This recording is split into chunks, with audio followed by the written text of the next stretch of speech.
একলাই লিয়ে আনবা লোক নেই। ঘোড়ায় চড়ে না, খাবার খাওয়াই দেবে না, এই জন্য লোক একটু কম হয়। সাফারি গাড়িতে উঠলে আবার একটু বেশি হয় মনে হয়।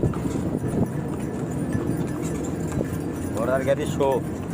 হ্যাঁ হ্যাঁ, বিশাল এরিয়া। এখনো তো কিছু হয় না। ঘোড়ার গাড়ি তো নদীর উপর যাবা দেয়, হ্যাঁ 5টা ঘোড়া দেওয়া হইলে না, আর এখনো তো ওইভাবে হয় নাই। হ্যাঁ জায়গা জায়গা কাজ বাজ